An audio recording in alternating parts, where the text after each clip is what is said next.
if they feel strong na malakas ang kanilang ebidensya, dapat final na nila dito sa Pilipinas itself. Ba't pa nilang itatapon doon sa ibang bansa? Ibig sabihin, hindi sila confident sa kanilang mga ebidensya. Yung sinabi dati ni Pangulong Marcos na walang jurisdiction yung ICC over the accusations against former President Duterte, very clear yon, publicly sinabi niya yon. Tignan nyo, kailan niya yon sinabi? Nung magkabati pa sila ni VP Sara. Pero nung hindi na sila magkabati, pinadaan nila sa Interpol ang usapin. Po, attorney, ano bang reaksyon ninyo hinggil nga po dito sa naging revelasyon o pahayag ng mga ICC prosecutor na 80 individual ang dati pong ng dating administrasyon ang ngayon ay pinapangalanan na kasabwat umano dito nga po sa nangyaring drug war ng nagdaang administrasyon. Expected po na may mga pangalan na idinawit sa akusasyon laban kay dating Pangulong Duterte kasi hindi naman po pwedeng iisang tao lang, no, yung kanilang aakusahan. Pero itong mga idinawit na pangalan, kanya-kanyang pagkakaibang mga akusasyon ang kanilang haharapin at yun ay bibigyan dapat sila ng kanilang due process para malaman nilang akusasyon na particular laban sa kanila at para rin masabi nilang kanilang mga depensa. Opo, ang pahayag po ng palasyo kahapon ay possible kung meron pong isi-serve na warrant of arrest ay kanila po itong susundin o ipatutupad. Ano naman po ang inyong masasabi po doon? Matagal na pong issue ang karapatan ng ICC na arestuhin ang mga inaakusahang Pilipino dito sa ating bansa kasi po dalawang panig ang magkaiba. May mga iba't ibang interpretasyon ang mga legal experts natin, mga politiko. Yung isang banda nagsasabi na may jurisdiction pa rin ang ICC o kahit walang jurisdiction, ipapadaan nila sa Interpol at dahil may kasunduan ang Pilipinas sa Interpol ay rerespetuhin ito ng Pilipinas.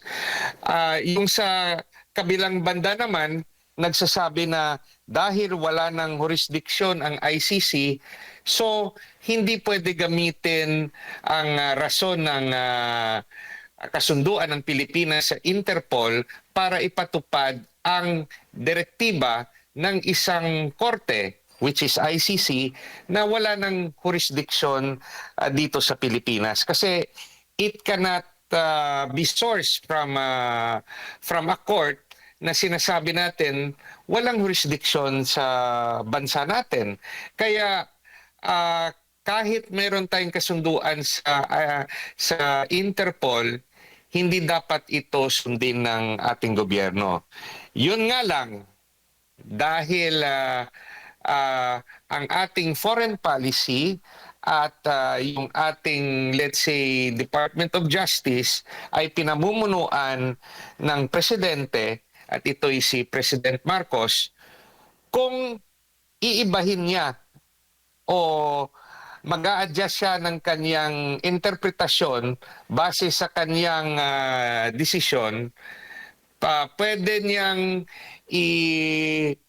i-surrender yung mga akusado ng ICC dito sa Pilipinas at sasabihin niya lang na prerogative niya. Kahit wala pang pinal na desisyon ang Korte Suprema tungkol sa issue na yan. Opo. Paano naman ninyo nababasa itong hamon ng Malacanang na sinasabi nga huwag magtago kung hindi guilty? May obligasyon ho ba ang mga pinangalanan na makipag-ugnayan din po sa ICC?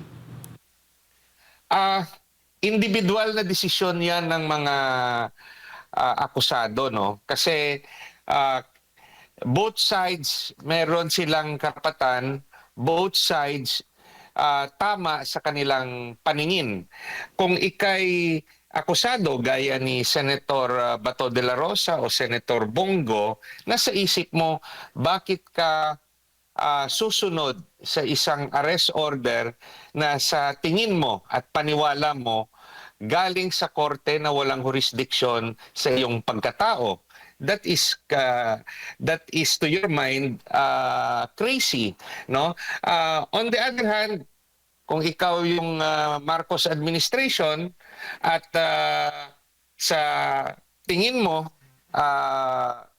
karapatan mo bilang presidente na isurrender ang kapwa mo Pilipino, siya yung may pananagutan kung yan yung magiging desisyon niya. Kasi ang aking posisyon sa bagay na ito, dapat ang Korte Suprema hindi na patagalin ang isyong ito.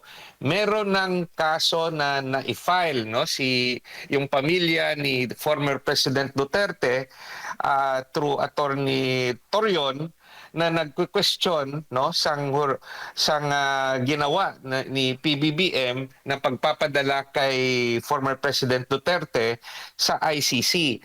At ito'y kapareho ng sitwasyon nila Senator Bato de la Rosa at yung iba pang sinasabing akusado sa paratang ng ICC prosecutor. So, yung punot dulo ng usaping ito ay nasa kamay ng Philippine Supreme Court. At ako'y nananawagan bilang isang abogado at isang Pilipino na dapat tapusin na ang isyong ito at magkaroon na ng desisyon ang ating Korte Suprema gaya ng pagdesisyon ng ating Korte Suprema sa first impeachment complaint laban kay VP Sara. Kasi habang hindi dinisisyonan ng Korte Suprema ang isyong ito, hati ang bansa kung ano ba talaga ang legal at ano ang susundin.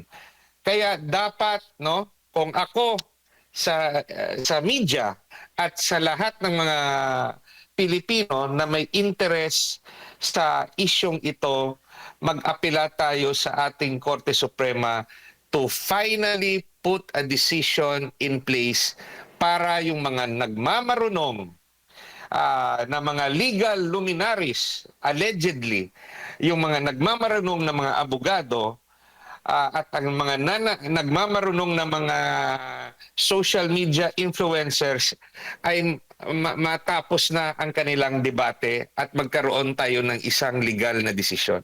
Opo. Pero kung sakali man, attorney, na lumabas yung arrest warrant at ipinatupad ng ehekutibo, magmumukha bang walang silbi na ang Korte Suprema pag ganun po, attorney, na isinuko po yung mga Pilipino, itong mga individual na ito sa ICC? Ang personal kong opinion, sana nga, no, nung umpisa pa lang, nung naghingi ng injunction at restraining order ang pamilya ni dating Presidente Duterte at ni President Duterte mismo, sana mabilisan ng inaksyonan ng ating Korte Suprema ang bagay na ito. Ito'y isang national issue. Hindi ito nagbibigay ng legal stability at kasama na rin ng political stability sa ating bansa. Kasi habang hindi nagsasalita ang ating Korte Suprema, patuloy tayong magdedebate at patuloy na gagawin ng Marcos administration ang sa tingin niya ay tama sa kanyang paningin. Kaya only the Supreme Court will be the final arbiter sa isyong ito. Opo. At kung ganoon, attorney, kung maglalabas itong Supreme Court ng desisyon, hindi automatically na ipapadala itong mga individual na ito sa ICC tulad na nangyari kay dating Pangulong Rodrigo Roa Duterte. Dadaan sila sa korte. Kung yan ang magiging desisyon ng Supreme Court, kasi kaakibat niyan, expectedly, dapat, no, if we follow the legal process, kasabay ng desisyon ay yung injunction order o yung restraining order. Kasi kung desisyon lang, sasabihin ng Korte Suprema, yung gaya sa nakaraan, nga yung mga magkabilang parte ay magbigay ng kanilang opinion, at komento sa petisyon, ay hindi yan yung desisyon na inaantay natin. Yung dapat, no, pending the final decision of the Supreme Court, magbigay sana, at ako'y nag-aapela, na para hindi magiging moot and academic ang kanyang desisyon at napadala na ang mga senador natin sa ibang bansa, magdesisyon at lagyan muna ng temporary decision ng restraining order at injunction. Kasi it will be water under the bridge. It will be a paper judgment. Pag sa dulo, sasabihin ng Korte Suprema, hindi sinunod ng PBBM administration ang konstitusyon, lalo na sa tinatawag nating basic principle of due process, na dapat hindi mawala ang karapatan ng isang tao habang hindi siya nabibigyan ng pagkakataon na harapin ito sa ating sariling korte. So basically, no, yung kung akong tatanungin, despite the different laws being presented and interpreted by the different legal personalities, babalik pa rin ang Korte Suprema sa konstitusyon natin. At dito nila babasehan ang puwersa ng kanilang desisyon, sa aking palagay, due process clause ng ating konstitusyon. Kasi paano ba naman na magkaroon lang ng isang order galing sa isang korte na banyaga na sasabihin inaaresto ang isang Pilipino sa sarili nating bayan, ay pikit mata na lang ang ating Korte Suprema at hindi mabibigyan ng pagkakataon na i-challenge ang foreign order dito sa sarili nating korte. So, the Supreme Court sa aking tingin ay babalik sa basics, babalik sa due process clause ng ating Constitution. Opo. At bukod sa Supreme Court, yung Senado ho ba? Dahil ilan nga doon sa mga individual ay mga senador ang pinangalanan. May immunity ho ba yung mga senador? Pwede ho bang pigilan ng Senado ang ICC na arestuhin yung mga senador na involved dito sa pinangalanan ng ICC prosecution? Sa personal ko na opinion, may mga argumento na nasasabi na for as long na nasa loob ng Senate premises ang mga senador, pwede nilang sabihin na hindi nila isusurrender at walang magagawa raw, no, ang mga kapulisan para arestuhin. Opinion lang nila yon. Sa aking opinion, pag sinabi ng Pangulo ng Pilipinas sa mga kapulisan na pasukin ang Senado, anong magagawa ng mga senador?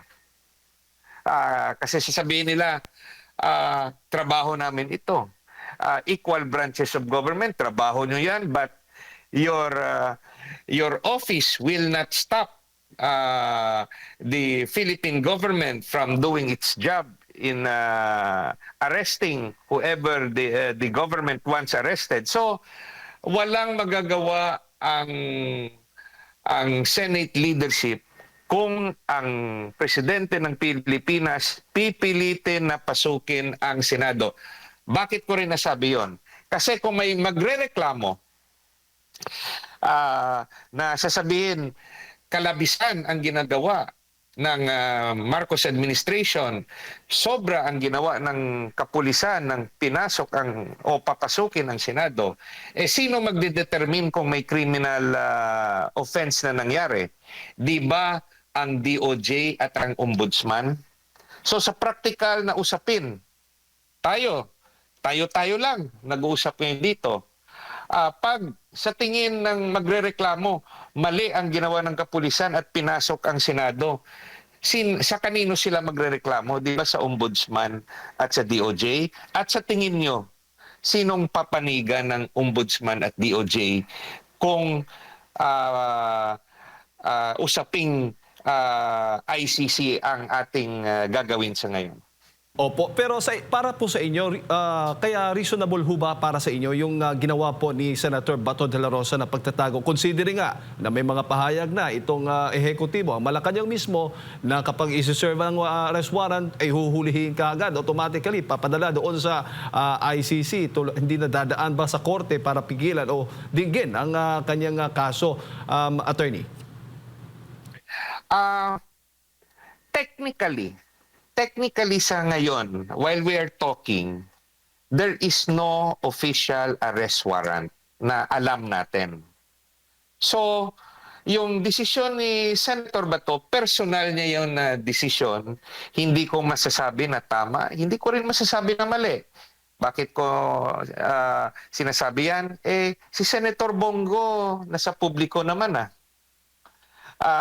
si Vice President Sara, di ba dati may chismis na sinasabing sinama rin siya sa kaso ng ICC. Pumupunta pa nga sa Hague si Vice President Sara. So, kanya-kanyang desisyon yan sa mga personalidad na inaakusahan. Kasi sa tingin ko sa lahat, ang pinakamatapang si Vice President Sara Duterte, pumupunta sa Hague. Bumibisita doon sa Netherlands sa kanyang tatay. Kahit narinig niya o narinig rin natin na gusto siyang isali sa kaso. So, nasa individual yan kung ano yung kanyang magiging reaksyon. Kasi kung ilagay rin natin ang sarili natin sa kanila, talagang napakahirap ng kanilang hinaharap. Opo.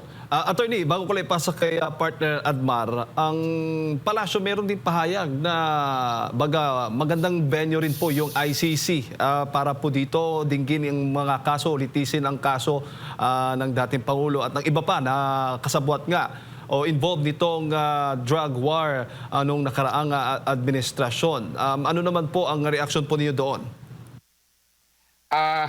Binabaliktad lang ng palasyo ang sa aking palagay ang dapat naging posisyon ng ating Philippine government. Kasi sa aking personal na opinion, kung may akusasyon na pagmamalabis sa drug war na ginawa ni dating Pangulong Duterte at ng Philippine government, ang dapat na challenge ay dito sa ating mga korte.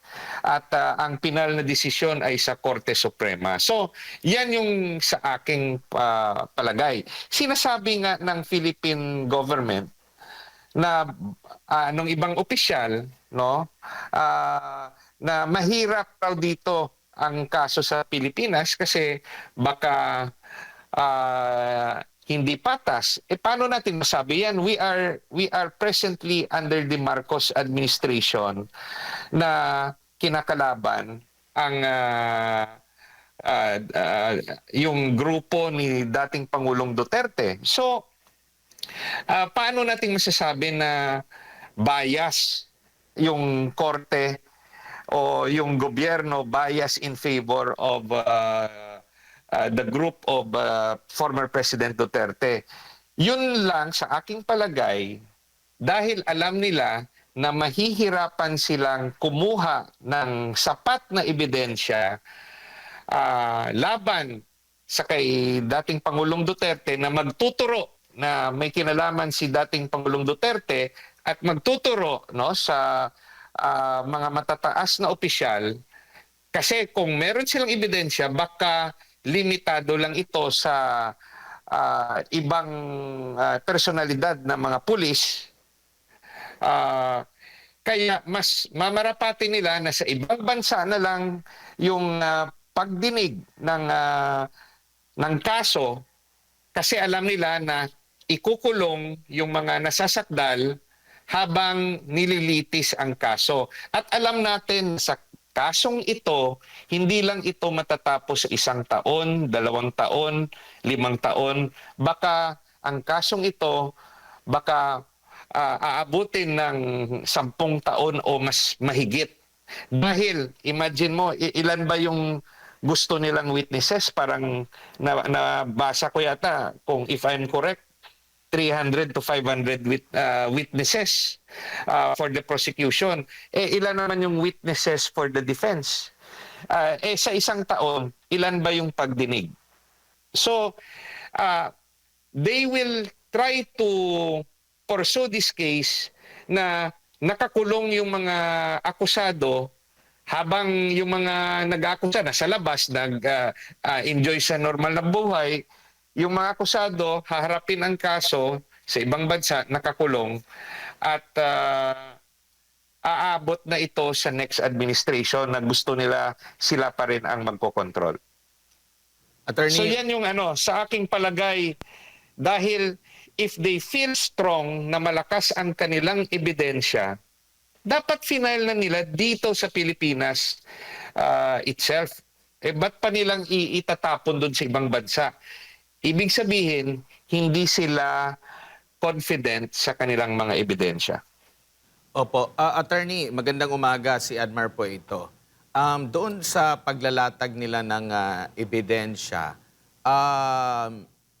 needed pa po ba ng ICC rin na makakuha ng information mismo sa sariling investigasyon ng ating gobyerno? Pero una nang sinabi, nabanggit na hindi makikipag-ugnayan ng gobyerno natin sa ICC. So ibig sabihin po ba nito hindi magiging matibay? O paano po kaya ito po, attorney? Kasi nakakalito na yung mag-iimbestiga sa atin, marami tayong mga law enforcement agency rito na talagang yun yung nakatoka na mag-imbestiga.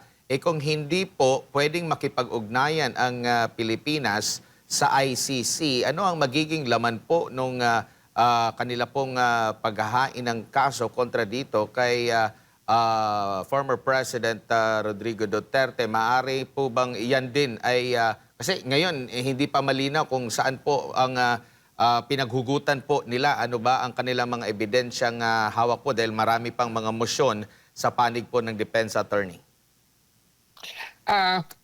Yung sinabi dati ni Pangulong Marcos na walang jurisdiction yung ICC over the accusations against former President Duterte, very clear yon, publicly sinabi niya yon. Tignan nyo, kailan niya yon sinabi? Nung magkabati pa sila ni VP Sara. Pero nung hindi na sila magkabati, pinadaan nila sa Interpol ang usapin. So, ang punto natin, kahit sinabi na ng presidente, pwede niyang baguhin ang kaniyang direktiba o pwede niyang baguhin ang kaniyang polisiya. Sasabihin niya lang naman na hindi niya pipigilan ang mga opisina na gumawa ng investigasyon kaakabay sa paghingi ng tulong ng ordinaryong Pilipino na makamit ang kanilang hustisya. So, basically, itong usapin nating lahat ng ito, no, nagsasanga-sanga na. Basically, dapat matapos na ito. At yung makakapagsabi lang kung sino ang tama sa atin lahat ay ang Korte Suprema. Kaya nga, ulitin ko, dapat ang ating Korte Suprema desisyonan na ng pinal ang usapin ng jurisdiksyon ng ICC. Kasi pag karoon na ng pinal na desisyon ang Korte Suprema, lahat ng ating interpretasyon, wala na. Komento na lang yan. Pero habang hindi natin ito maririnig sa ating kataas-taasang hukuman, mag-aaway-away ang mga Pilipino sa isyong ito. Opo, hinog na po ba para dapat nang maglabas ang Korte Suprema ng desisyon? Kasi mag-iisang taon na rin, attorney. Matagal nang hinog ito. In fact, meron na silang guideline na pinalabas regarding extradition. Pero, general guideline yon. Pero yung reklamo tungkol sa pagdakip kay dating Pangulong Duterte at yung issue ng arrest order, hanggang ngayon, hindi pa rin nadidesisyonan ng ating Korte Suprema. Kaya, sana, no, ulitin ko bilang isang abogado at isang Pilipino, nag-aapela ako sa ating Korte Suprema na tapusin na ang isyong ito at desisyonan niya ito para magkaroon ng peace of mind both sa mga akusado at nag-aakusa para malaman natin ano yung tama. At hanggang hindi po ito na pagdidesisyonan po, kumbaga hindi rin ba natin masisisi na patuloy or magtatago yung mga maaakusahan po, attorney? Sabi ko nga, technically as of today, wala pa namang arrest order eh. So, si Senator Bato, hindi siya nagtatago, absent lang siya. No? Hindi natin alam yung nasa isipan ni Senator Bato. Pero kung tayo nasa lugar niya, ano ba yung gagawin natin under the same circumstance? Nung panahon ni Ping Lacson, nung siya inakusahan na sa tingin niya hindi tama ang akusasyon, ano ba ginawa ni Senator Lacson? Pero tayo naman, kung granting, tayo naman yung nag-aakusa laban sa ibang tao na sa tingin natin may kasalanan sa ating pamilya, ano naman yung mararamdaman natin? Sasabihin rin natin, hindi ginagawa ng gobyerno ang trabaho nito. Yun nga lang, para mabalanse lahat, kasi kanya-kanya tayong interes. Dahil nga, hindi pa nadidesisyonan ang particular na issue ng legality under Philippine law ng ICC order implementation, sana magdesisyon na ang ating Korte Suprema. Kasi kahit ano pa yan, former justice pa yung magbigay ng opinion, kahit isa sa mga sitting justice ang magbigay ng opinion, kung hindi ang Korte Suprema mismo bilang isang institusyon ang magbigay ng desisyon, ay hindi natin alam ano talaga ang tama. At dahil diyan, patuloy na ginagawa ng Malacanang ang sa tingin niya tama na ginagawa niya. At patuloy rin ang gagawin ng mga akusado ang sa tingin ng mga senador at yung mga ibang opisyal na dapat gawin nila para maproteksyonan yung kanilang karapatang pantao. So that's the problem right now because there is no ending to the debates dahil nga wala pang desisyon. Opo. Pero Attorney, generally, nakikita po ninyo na ito'y purely legal ba o may halo talagang politika? Yung example ko nga kanina, nung magkasundo pa si President Bongbong at si Vice President Sara, dinakip ba si Tatay Digong? Inipit ba si former President Duterte? Inipit ba si Senator Bato na may question sa arrest order? Di ba wala? Kasi sabi ni President Bongbong Marcos dati, the ICC no longer has jurisdiction over the accusations against former President Duterte. Pero nung hindi na sila magkasundo, nabigla na lang tayong lahat. inaresto siya. Pauwi siya galing Hong Kong. Kung nasa isip yun ni former President Duterte, dapat hindi na siya nagpa-Hong Kong. Ba't pa siya pumunta doon? Dahil sa tingin niya, hindi mangyayari yung nangyari sa kanya. Nalaman niya na lang nung pauwi na siya na meron palang ganyang issue at matapang niya na hinarap yon. No? Pwede siya sanang magtago doon sa Hong Kong, humingi ng political asylum sa ibang bansa, pero hindi niya ginawa. Nagdesisyon siya na nagbibigay siya ng tiwala sa justice system ng Pilipinas, nagbibigay siya ng tiwala sa Korte Suprema. Kaya nga naghain sila ng petisyon, no? Through Attorney Torion, no? Yun nga lang, ako'y nagtataka, bakit hindi pa rin dinisisyonan ng Korte Suprema? It's way too late. Yung tao nandun na sa ibang bansa. Ito'y susunod na naman yung mga iba nating kapwa Pilipino. Sana tapusin na ng ating Korte Supremang issue na ito at magbigay ng desisyon. Opo. Huli na lang, Attorney, itinanggi po ng palasyo na ginagamit umanong diversion ang kaso ni dating Pangulong Rodrigo Duterte sa ICC para pagtakpan yung issue sa korupsyon. Hindi daw po ito diversion. Komento po ninyo.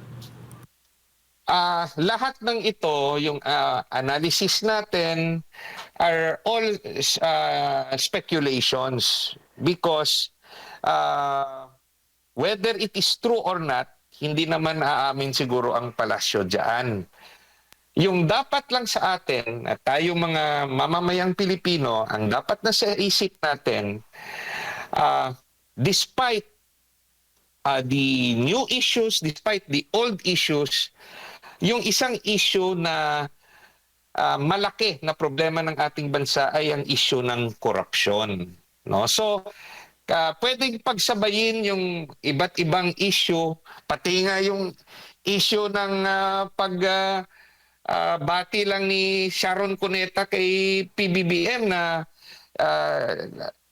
nagkamali raw si PBBM na pagkuha ng Vice Presidente ginawang malaking issue ng media. Tayo rin may kasalanan noon kasi chismoso tayo. Kesa sa dapat yung media tutukan yung mga flood control projects na sa tingin natin hindi napag-usapan ng ICI at ng Ombudsman.